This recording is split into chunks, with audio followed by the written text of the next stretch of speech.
few housekeeping notes before we get started. These webinars are being recorded, so please keep your microphone muted during the webinar. If you'd like to ask a question or comment for the presenters, please use the chat box at any time. Today we have Robert Dana, an entomologist from the Minnesota Department of Natural Resources, and Erik Runquist, a conservation biologist from the Minnesota Zoo, to talk to us about surveys and zoo-based breeding efforts for conservation of rare butterflies in Minnesota. So I'll let them take it away. Thank you, Jessica. Can you hear me? This is Robert Dana. We can hear you. All right. And can everybody see the screen? See the display? It does seem like they can. Yep. All right. Well, I will go ahead then.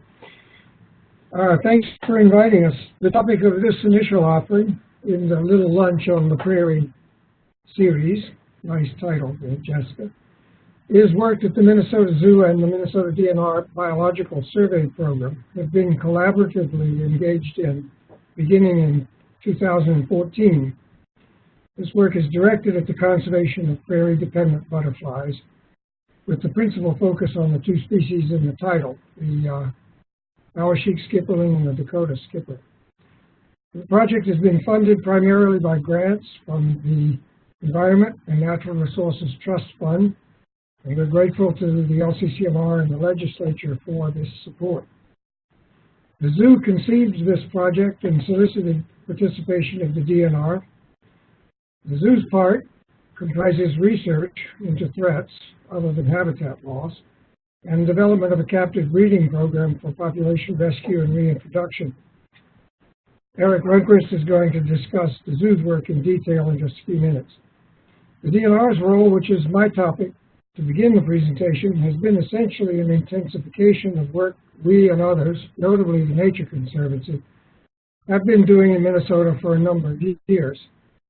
In the 35 years from 1979 through 2013, there were only 9 years when no prairie butterfly survey effort was conducted in Minnesota. In this project, we have surveyed over 50 sites throughout the Prairie region of western Minnesota, the majority of each of these in each of the 3 years of the project. An important aim of this survey in particular has been to locate populations that could provide stock with Minnesota genetics for the captive breeding effort the zoo is working on. And we have also established a protocol for surveillance monitoring of extant populations.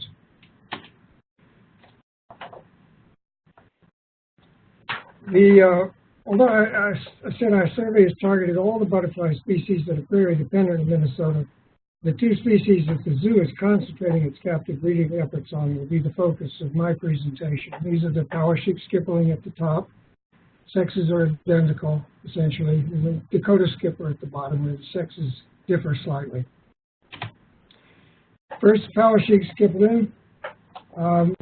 This butterfly's habitat in Minnesota is prairie exclusively. It ranges from damp, low prairies to higher, much drier prairie. The two flower species that are particularly attractive to these butterflies are black-eyed Susan, which you can see in this wet music prairie, and narrow-leaf purple coneflower, a species of drier prairie, but they will visit other flowers.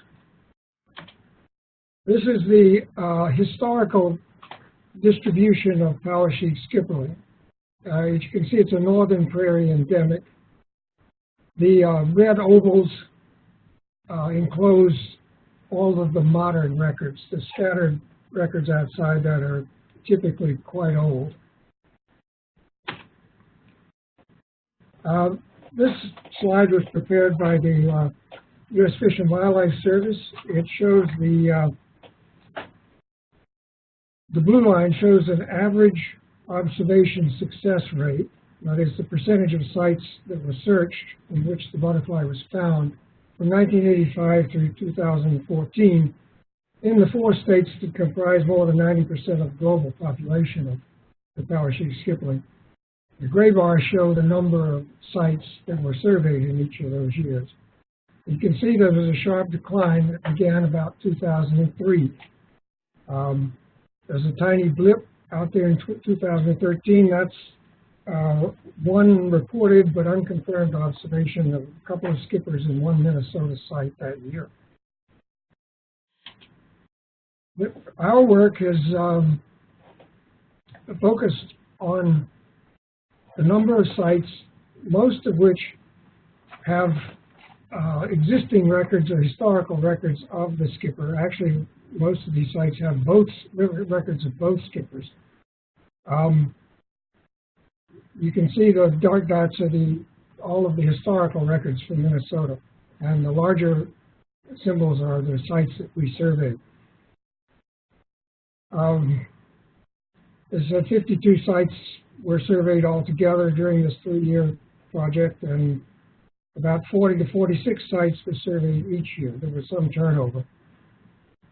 We did survey a few sites that had no historical records for the skipper. These were more recently discovered sites. They're grazed prairie or prairie pastures that have no fire management history. The results were negative. We found no power sheet skipperling anywhere in any of the sites we surveyed during these 3 years. And the 2017 results are not shown here are the same. No power sheet skipperling. So this is the current status of the power sheet skipperling. Small, widely separated populations still extant. One is up there in southeastern Manitoba, and a fairly large site. There's a number of smaller subpopulations there. Over in southeastern Michigan, there are 3 or 4 sites that still have skippers. And there's the one site in Wisconsin which has had 1 or 2 skippers detected in the last couple of years. So this butterfly is on the verge of extinction, and clearly it is not going to be able to populate that range without our assistance. So the Dakota skipper, this is federally threatened to the power sheet salt in the site's federally endangered. In Minnesota, this skipper prefers upland prairie. It's not frequently seen in lowland prairie, usually maybe as a wanderer in search of nectar, but it seems to breed in upland prairie. The name of the flower that the 2 skippers on in the upper left of this image seems to be the favorite flower in Minnesota, but it will visit other flowers. This is the historical distribution of Dakota skipper. It's kind of quite similar to that of the power sheet skipper. It doesn't range quite as far east from Chicago. It's a museum specimen with that Chicago as the location on the label. Otherwise, the eastern limit of it is western Minnesota and northwestern Iowa. Northwestern Iowa, correct. Minnesota is not as important to this species as it is to power sheep, but still it plays a very significant role in its global presence zone. Here are the results of our survey. Again, there's the Dakota skipper historical records on this map, and the sites are superimposed. Same sites as I described for power sheep.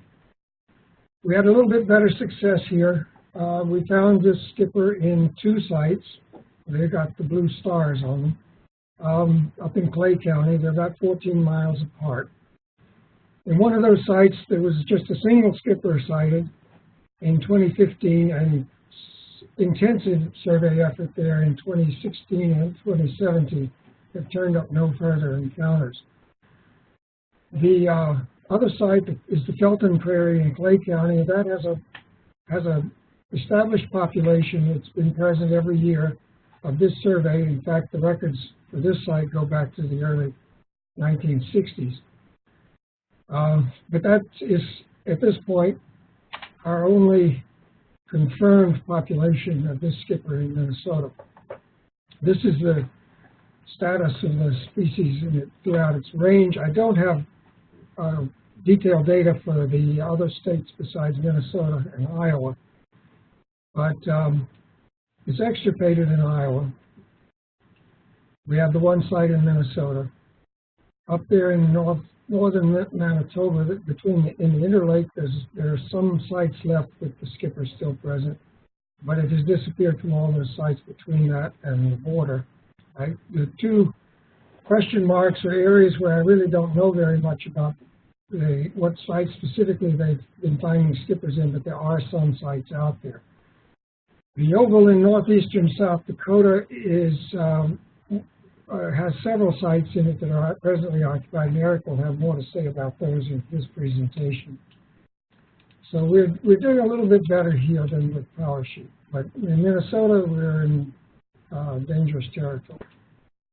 Last, I'll say a little bit about the monitoring effort of the Dakota skipper. This is the only site we've been able to monitor the butterfly because it's the only site we found it. We use long transects throughout the habitat, and what I'm showing here are we record the encounters with our observations of the butterfly with the GPS unit, and here are those transect runs for each of the 3 years that had the maximum count. And you can see the butterflies are concentrated in one small quarter section that is a state scientific and natural area. The 2017 results, well, I should mention that up there in the legend box, there is, I've converted the counts to rates of encounter so that they're comparable among each other. And you can see there's been a decline from 8.6 to 1.5 over the 3 years.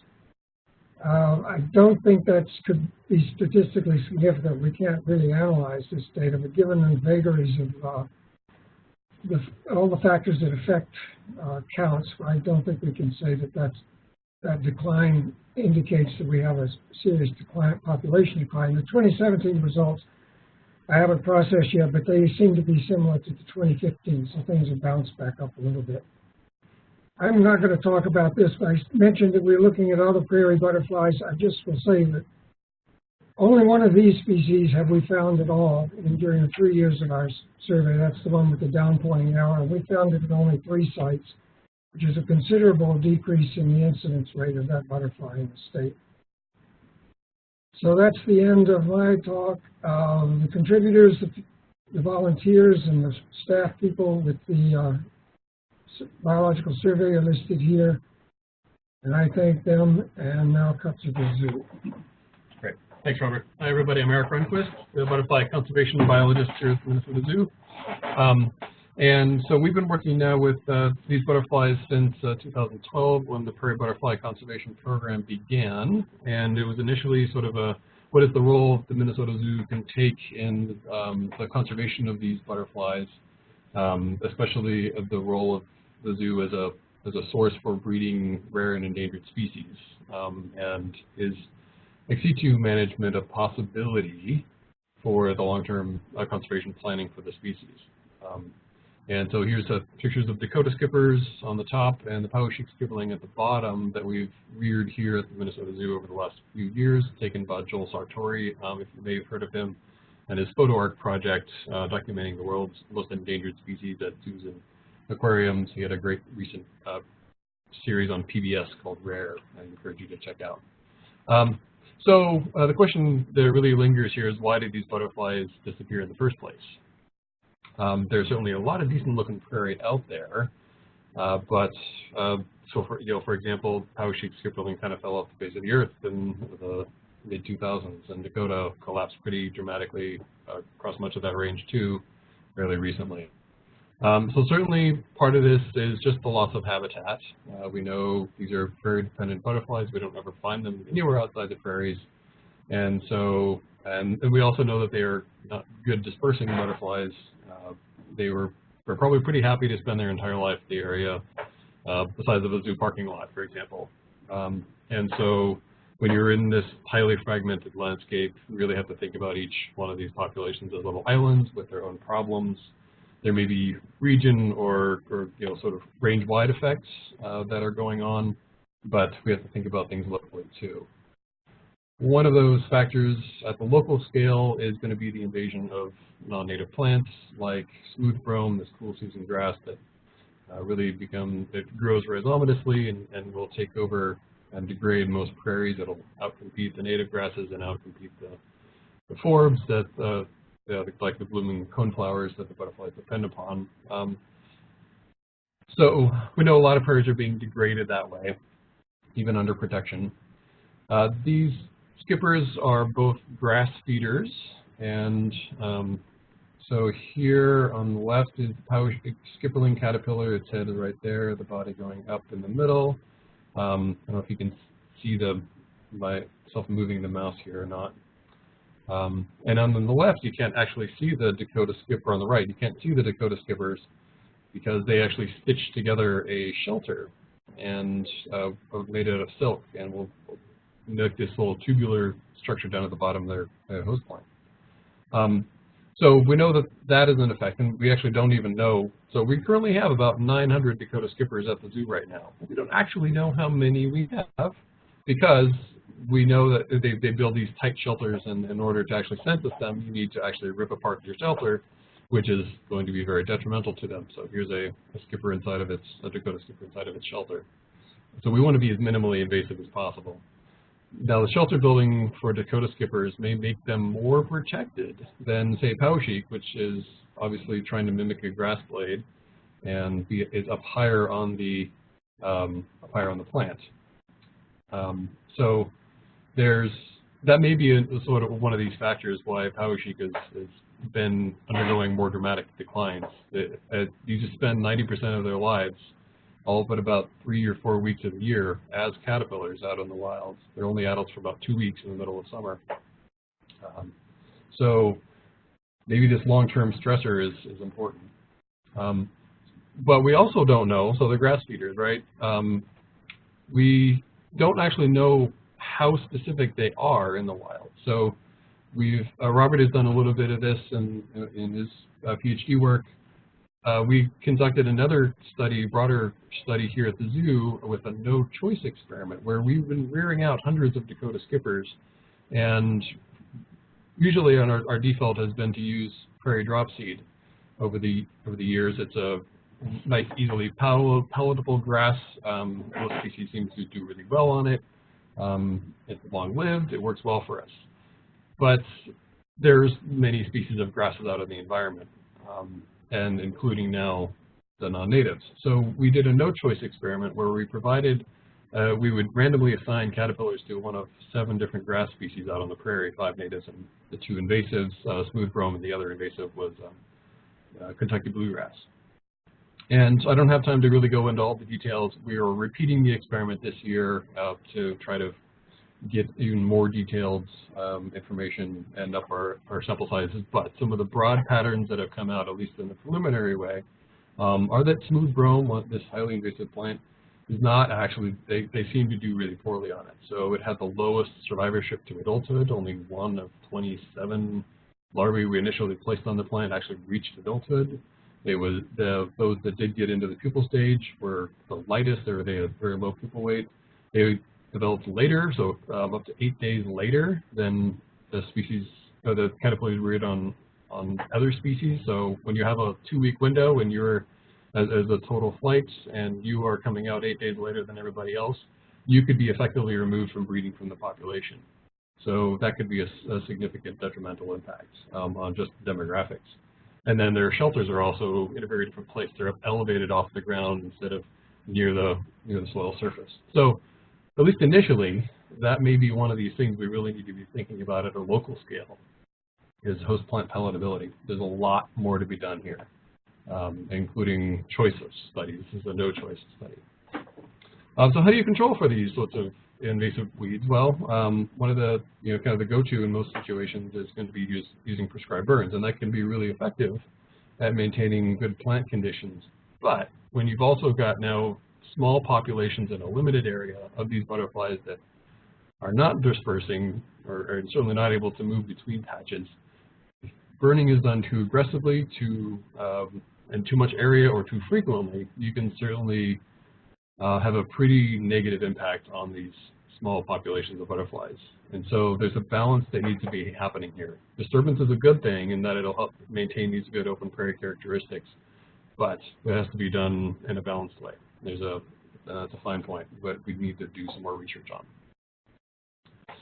Another thing that's going on is long-term climate change. So these are caterpillars that hibernate over winter as partially grown caterpillars. The ones we have here at the zoo are about 1 centimeter long, and they basically form their little shelters down here at the base of this little blue stem. There might be a Dakota skipper caterpillar down here.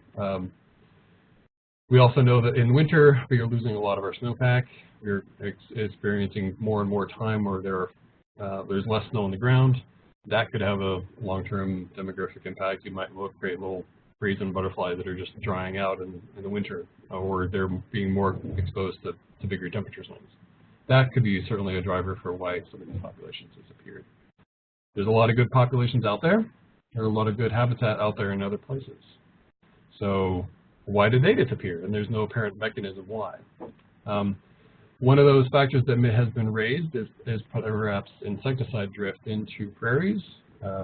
Really, the truth on the landscape is that there's pretty much an agricultural border on all sides, and this isn't meant to point fingers at anybody, but this is one of those landscape factors that needs to be investigated. So, starting in 2014, using LCCOR funds and the additional matching grant from the U.S. Fish and Wildlife Service, we at the zoo began collecting grass and soil samples from prairie remnants for 4 prairies in Minnesota, or 4 prairies, 2 of which had Dakota skippers and 2 of which lacked Dakota skippers, all of which presumably had Powesheep, but now is gone at. And the Fish and Wildlife Service would go ahead and it would identify in the GIS the edges of reserves that are within 10 meters of an agricultural field. So this is the Prairie Coteau Scientific Natural Area in southwest Minnesota. And so we would sample along these edges, and then we would also sample in these interior regions, which are at least 100 meters away from any border, so presumably more buffered from drift. This is an ongoing study, and there's data we still are awaiting yet. But one of the more dramatic examples is we would collect this data, we would send it off and have it analyzed for 170 or so different compounds of insecticides and pesticides, or all pesticides. Most of what we're finding is in late summer. We've also been sampling in the spring after the row crops are planted to see if there's any neonicotinoids that are being put out in the environment. Most of what we're actually been finding, though, are in association with late summer spraying for the soybean aphid, really economically damaging pest. We are finding drift. From Prairie Coteau SNA, and I don't have time to really get into all of it, but even on interior regions, we're finding, say,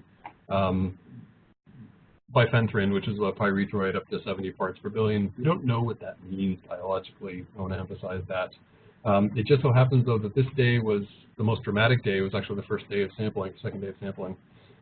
Right after I collected all these samples, a crop duster plane came over and sprayed this field right here, as far as I could tell. I was basically standing right about where this point is when that spraying occurred. So I went back the next day and recollected a lot of those points, and there was a definite rise in insecticides drifting into the prairies.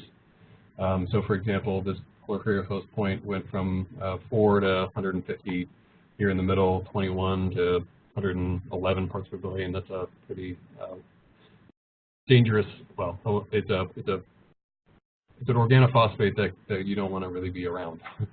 And up to 200 parts per billion on the edges here. So again, we don't know what this means biologically, but we've definitely documented drift occurring. And for reference, this is about 3/4 of a mile here.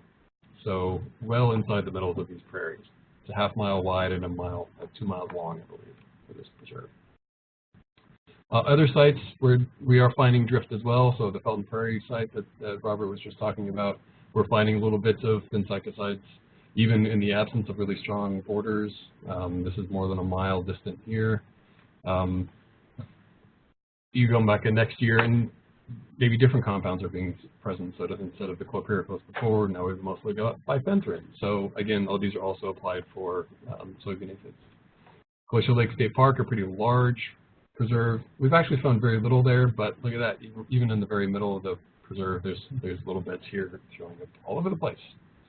And same story, this is a site on the northeastern South Dakota on tribal land, where we've been finding much of the same findings. A few parts per billion of everybody seems to be a pattern, and there's not strong edge effects. Again here, 2016, a little bits all over the place. And we also last year in 2016, 2017 added the Hole in the Mountain Nature Conservancy Preserve. Basically the same patterns all over the place, but nothing actually observed farther north that same week. So again, we don't know what this means biologically. One of the next steps we're going to be doing is exposure studies using surrogate species to try to understand what does a 15 part per billion exposure of bifenthrin mean to a caterpillar in its shelter out on the prairie. We want to try to get towards that question to know if this is a real threat or not. Since it's one of those things that's out there as a major leading hypothesis, but there's not much or any real data towards it. So, the Prairie Butterfly Conservation Program, here's the obligatory thank you slide to all the partners. Again, we started in 2012, mostly funded by the LCCMR, Fish and Wildlife Service, and Legacy, and Disney, and NDA, and a bunch of funding organizations. The DNR has been a really huge partner in this effort, so I thank you. So what do we do? We've been breeding now Dakota skippers for a couple of years. Right now we're in our fourth, going into our fifth year of rearing Dakota skippers, and we've been pretty successful with that. Powesheik skipperling is on the edge of extinction. There's a lot fewer individuals to work with and more to troubleshoot. I won't have time to really go into all the mechanisms of our program, but we went through a very intensive review process in 2015 to come up with kind of the next steps. We've been able to demonstrate rearing protocols and breeding protocols and grown our population from a couple dozen in our first year with Dakota skippers to now over 900 here at the zoo. So very successful, but what are the next steps? And so we went through this extensive IUCN review process to figure out the next steps. And we produced this recommendations document that came out of this panel of experts that we could share if desired. I won't go into Powesheik. There it's a head starting program. We're trying to just not lose the Michigan populations. But for Dakota skippers, the protocol is we will collect eggs from a limited number of wild females, bring them back to the zoo, and only from large populations, rear them through to now a couple generations at the zoo, and grow that insurance population to capture as much genetic diversity as possible. This is now roughly the stage we are at. Now the recommendation is to go forward with reintroductions, and we began that process this year. And the goal will be to repeat that for several years. At least 3 years of reintroductions are planned. And ultimately, we would like to be able to kind of reconnect some of those dots, reconnect those populations. That's the long-term goal. Now the question is where to reintroduce. So there's a lot of, like I said, a lot of pretty good prairie that's still out there, and a lot of candidate sites in Minnesota. And there's definitely more to be talked about with other land managers out there about habitat management. So this next piece is what did we consider when we were looking into reintroduction sites? Well, we know, for example, they need a lot of high densities of, a lot of good high quality native grasses, but they also need a lot of coneflowers. That seems to be really the primary nectar source for them, and that will serve to concentrate adults in the wild.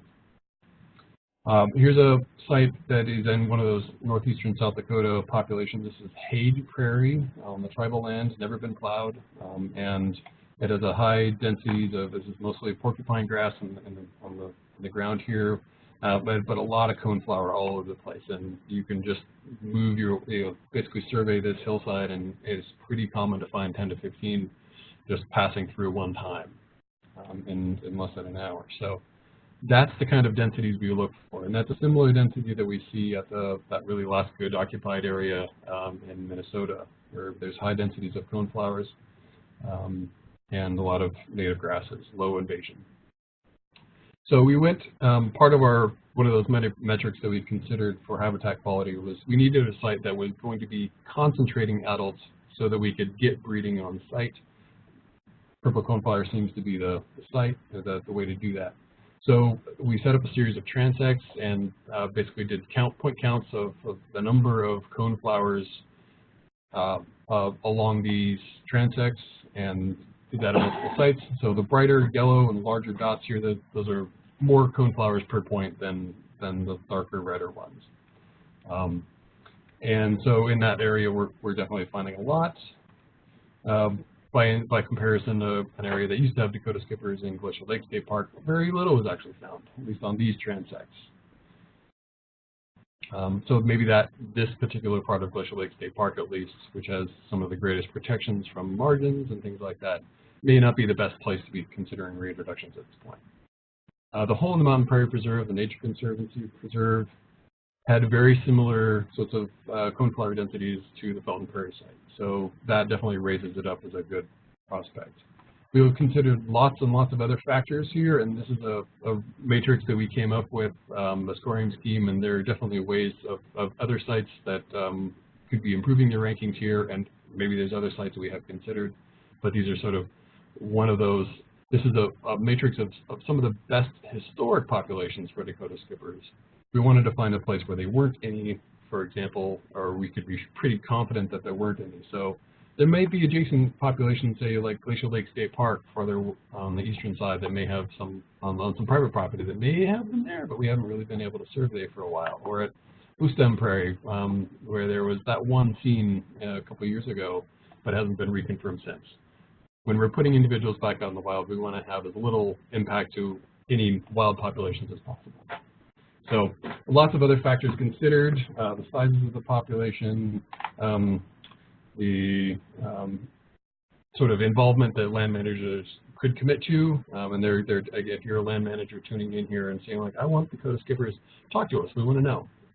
There's definitely ways to bring a lot of these other factors up. So came up with this scoring scheme, and Hole in the Mountain Nature Conservancy Preserve rose to the top.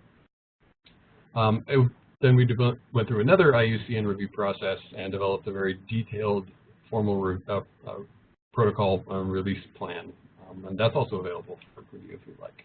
So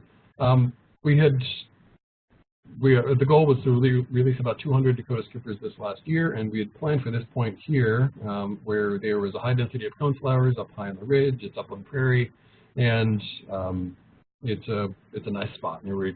Historically, there were a lot of Dakota skippers here too.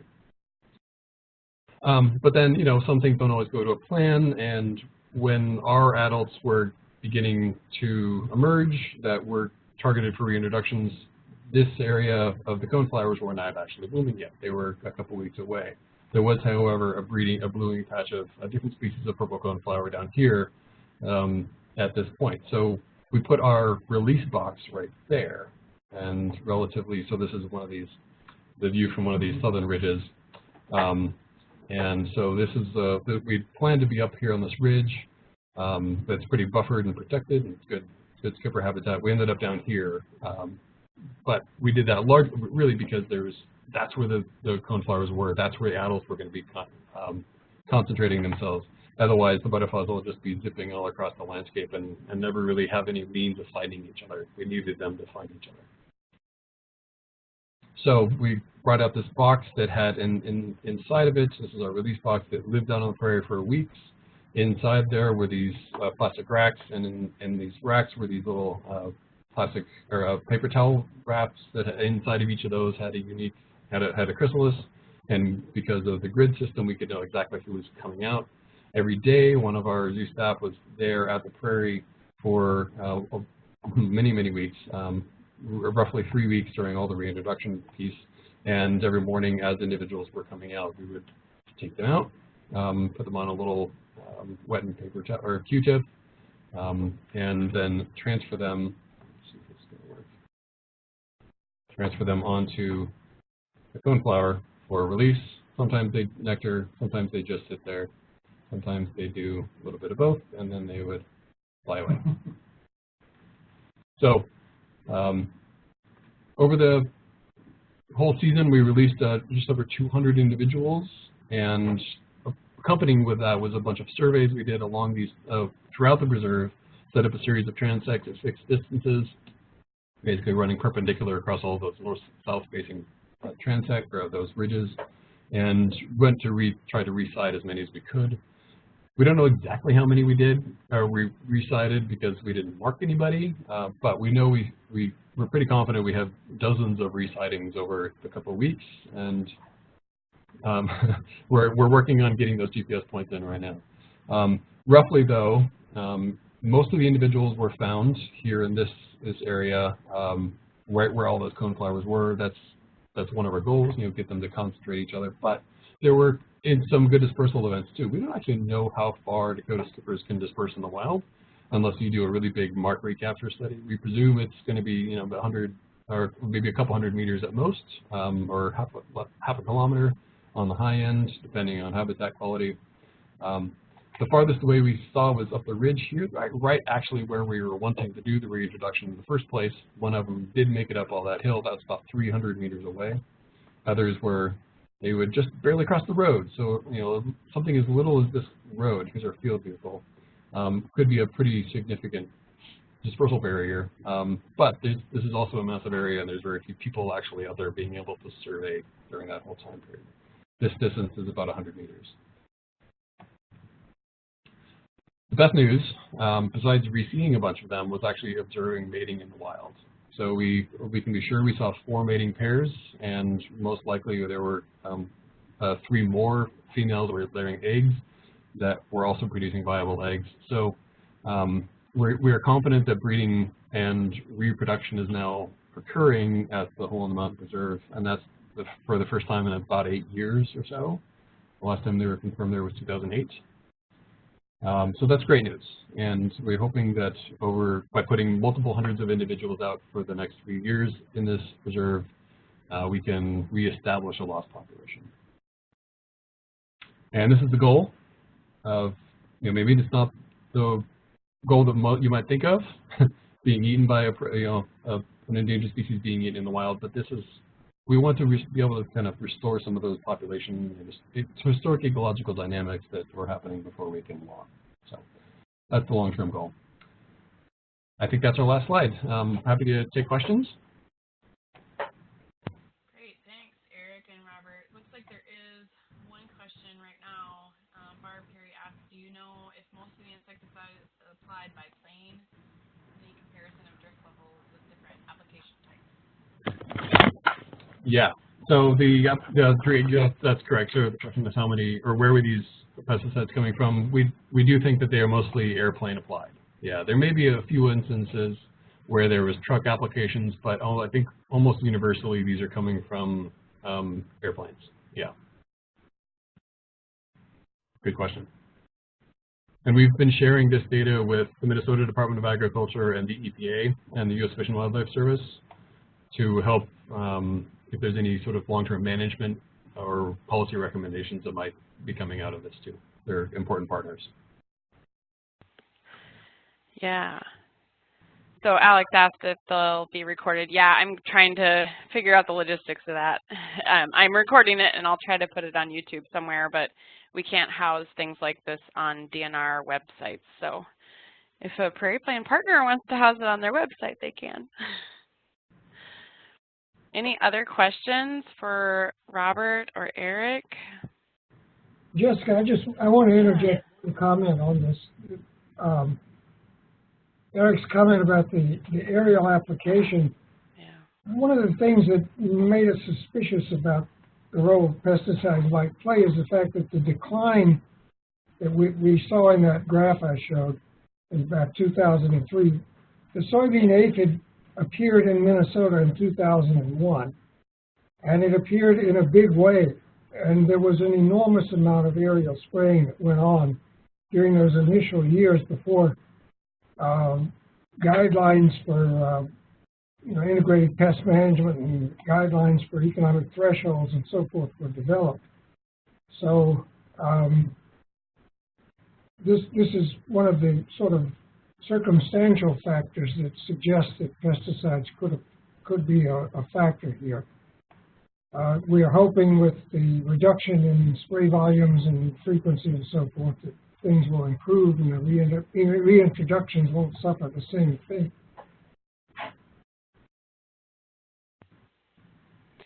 Alex wonders if there have been or will be trainings for identification, I assume, of the skippers, how to identify how she can decode skippers. Part of the DNR's grant does include setting up and conducting some identification training workshops. I had planned to do those this winter, but a variety of factors have made that difficult, and I'm not sure whether we'll do that sometime this spring or have to wait until next year. I don't know, but I'm hoping we can. I know there's some interest out there, and we're hoping to be able to put more eyes out there in the prairie. There's definitely a shortage of surveyors. Mike Erland wondering what the plan is for longer-term monitoring of the released Dakotas. So after we do the reintroductions for 3 years, we will then halt or pause the releases for at least 2 years and continue those in that region and continue surveys across the preserve for at least a couple more years beyond that. And right. Oh, and yeah, and if we can, it would be nice to be able to establish those spread them out into some other bordering regions, because there are other units of the Nature Conservancy Reserve and there's the adjacent wildlife management units that also had Dakota skippers historically. And the goal would be to create a functioning metapopulation out of this again. So at least a couple of years of surveys are planned after we pause reintroductions right in that core area again. Barb Perry is wondering how many eggs are the captive skippers producing? Let's see, we're I think our highest is about 150, 120 through their lifetime. They produce big, large, well-provisioned eggs. So our hatch rates are pretty high out of each one of them. Our protocol is we hold on to the females for just a couple of days, at least the wild collected ones. And then put those females back out in the wild where we got them in the first place, so that we get some of the eggs, but not all of them, and they can continue reproducing in the wild. And over a couple of days, we will usually get about 30 or so eggs per female. And the highest we're seeing is about 120 in a lifetime control. And most of our skippers will survive a couple of weeks. We've had over, I think 31 or 32 days is our longest living one. So significantly longer than in the wild, presumably. Yeah. Well, thanks, guys. This was really great. I know a lot of people have been wondering about, looking for an update on the project. And one last question, Alex is wondering about butterfly ID guides. I can send out some resources in the next LTT email too, Alex. If Erik and Robert, do you have any titles offhand for your favorite identification guide? Yeah, one of these things that we would like to do is create a creative guide of prairie skippers, and that's what we've been talking about for a couple of years now. I don't think we have anything right offhand right now, but I think it's something we'd like to put together for sure. We do like the Kaufman guide. It's more of the national guide or a North American guide, but it's a pretty good one.